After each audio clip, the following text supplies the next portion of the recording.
professional card. So let's hand over to Tom for your official announcement. Well, that's No, I did not. in the heavyweight division. Fighting out of the blue corner representing the Netherlands. Standing up, Romano! So, Andy, this is a short put-together fight, a very interesting one, right? Because both fighters have only stepped in on 2 days' notice. Damn right, damn right. Now, that's nothing short of an absolute warrior attitude. Like you already mentioned, Stanislav steps in on 2 days' notice, as does his opponent. A little bit of background info on Stanislav. He's been kickboxing since the age of 7, and he's got solid kicks, really heavy kicks, really heavy. Loves fighting, will step in anytime, any place, against anyone.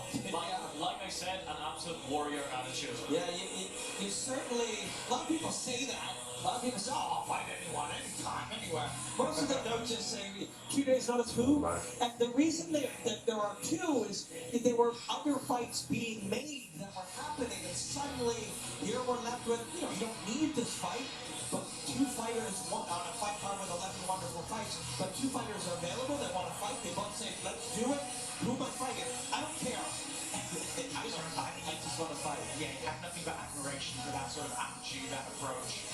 His wife and 2 kids were at the weigh-ins, and here, and man, you've never seen 2 happier kids. My daddy's gonna fight somebody in a cage. It's a beautiful thing.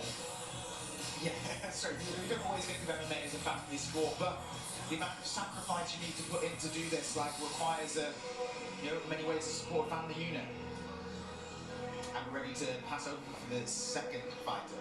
When his opponent fighting out of the red corner from the Netherlands as well, Aladin Ben Halima! So this is our second heavyweight fighter, Andy. Another man who stepped in on 2 days' notice. Exactly. Now, viewers might remember Aladin Ben Halima from LFL2. He stepped in against Nassif El Arja. Now, he actually ended up losing that fight via submission in the second round. But he's back here again, and he's, he wants to set things straight, set the record straight. Aladin himself has been kickboxing since 13 years of age, and he's actually a 2-time Tunisian kickboxing champion. Feels pretty confident keeping the fight standing or on the ground, as he's a jiu-jitsu blue belt who competes quite regularly. Aladin has went through some knee surgeries, some knee injuries, kept him out for a couple of years, but now, he's back, he's fresh, and he wants to take on the MMA world here in Netherlands. He's only 30 years of age, so, he hasn't even hit his prime yet, I think. Yeah, for a heavyweight, that's a baby. You basically just stepped out of the womb at 30.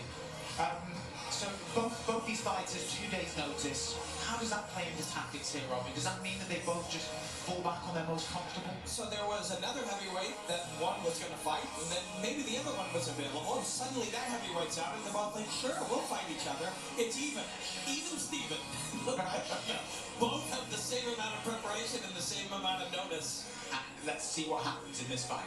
Well, fighting out of the blue corner from the Netherlands, stands in at 188 centimeters tall, 100.8 kilograms. 9 fights on his record, 2 victories and 7 defeats, ladies and gentlemen. Stanislav Romano! His opponent in the red corner from the Netherlands as well, stands in at 196 centimeters tall, 108.7 kilograms. 4 fights, 1 victory and 3 defeats. Aladin Ben Halima! This LFL fight in the heavyweight division is scheduled 3 rounds of 5 minutes. Referee is Mr. Daniel Sharifi. So, look at this, very similar ages, but we have a fair reach and weight difference. Yeah. Do you expect this is the sort of thing that you can play into these sort of short-term fights, Robin, or is it just going to be just leave it all out there and fall back to your fundamental style? Stanislav has fought other tall fighters, other long-rangey fighters, but so he knows what he has to do. But he's already eaten a couple of kicks and a punch while trying to get into range. Getting into range is a big part of the assignment for Romanov. Yeah, and it seems already Halima is going for those leg kicks hard. Smart. Romanov tried to line that one up, almost slid to the side. So it's interesting, and he mentioned Ben Halima is a blue belt and submits people off his back. Hard to do against heavyweights, but what this will be is a test to see how good Romanov's ability to stay centered is. So you stay centered in between the hips and keep the hips square. And he's going for a can opener. Yeah. So great eye. Yeah, a can opener is the forearms into the collarbone and press the back of the head. It opens the guard. It will tend. They put so much pressure on your spine that your legs sort of involuntarily release. And so he's using it as a tool to try to. Oh, you can submit if he doesn't release his legs, but it's gone now because Aladin Ben Halima reached his arm inside. Yeah, it's an interesting fight. That was one that I believe Glover Teixeira used to great effect in this title fight against Jan Blachowicz. So yeah, great eye. It's a tool. So again, the can opener is reaching the back of the head, forearms in the collarbone, and prying the head. They open and call it a can opener because you can get to the meat inside. But people stopped doing it for a long time because people on the bottom would submit you, would armbar you when you did this. And you saw it come back again when George St. Pierre fought Carlos Condit. Yeah, and there you see. It looked like exactly what you were saying there, Robin. It looked like Halima had, got the memo. Yeah, and he's climbing here, right? And you can do an armbar or a triangle if you can get that leg inside, and he does. So this was the beginning of a triangle. This is not, quote, a triangle, but it is the beginning of assembling a triangle. And what does he need to do now? Hook the leg, or his left leg has to the ankle and end of the tibia will have to get behind his own knee, and now it's there, right? So there actually is a triangle, and he'll attack that arm. And he's in mounted triangle. Yeah, and he'll go for the armbar here. Straight arm. Or he's trying to kill up, and he goes straight armbar. So this will be interesting. How hard is it to control this top position when you're in the triangle? So he's trying to pry it open from the bottom. The armbar is there, but he's going to get out, I think. I do think he's going to get out. No. Oh, it's correct. It was very close though. You see, because he's broken the triangle lock, I believe. Yes. But then Halima is looking to edge his left leg further in. So one way to finish the triangle is push his own arm across his face. Now he's got the armbar. Now he's got the armbar.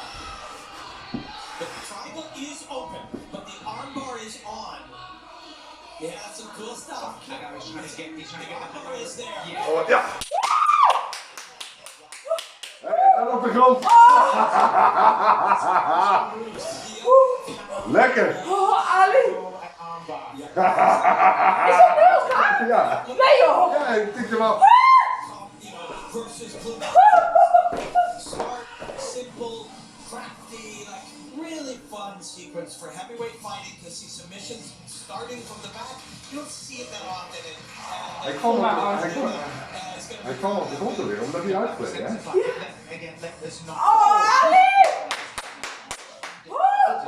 The ability to step back in something like that cannot be overstated. Andy, how did you view that fight? Well, I think it's pretty self-explanatory. We just saw a submission win right there. Look, both lads are absolute warriors. The both of them decided I don't really have much to say about this. It was a really excellent fight. Like, it was really cool to see some of those moves coming through. And I believe we should be ready for the official announcement coming up right about now. We're fighters to the center of the ring, please. First of all, ladies and gentlemen, your applause for these two fighters, Stanislav and Aladin.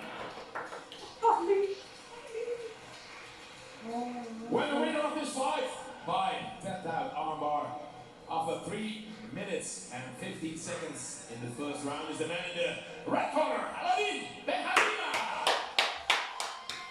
And now Robin will be able to go have a chat with our winner, Ben Halima, to see how he kind of got to that point in the fight and, really chat to him about his excellent work. Thank you. How are you, my man?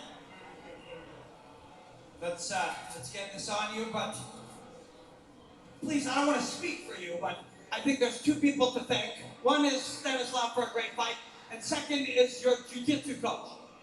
I want to thank, first of all, I want to thank God for everything. Second of all, everyone here in the room, I love y'all. Thank you for the support. Jiu-Jitsu, I've been doing it for like 6 years, something like that. I started doing MMA in Qatar, and now I'm still got that shit, so I've been training for striking, only boxing, kickboxing. And here, I showcase that I have also Jiu-Jitsu, and I can grab a pound. No problem. I didn't have to use it today. I just wanted to take the easy way, and that's a submission. And yeah, it worked. It did work. The path of least resistance. You assembled the triangle and then finished with the armbar. How tough is it to take a fight on like 2 days' notice? First of all, give it up for Stas. He's a great fighter. He took it also 2 days' notice. I took it on 2 days' notice. No one of these bitches will take for 2 days' notice. So let's go, motherfuckers. Let's go. Who's next? Well, congratulations, my friend. We will definitely see you back at 1 or 2 wins, maybe fighting for the heavyweight title at LFL. I would love to. See you on the top. Congratulations. Oh, what a mic drop. These guys just having in 2 days' notice. The show must go on, and we have some more heavy. So announcing that right now.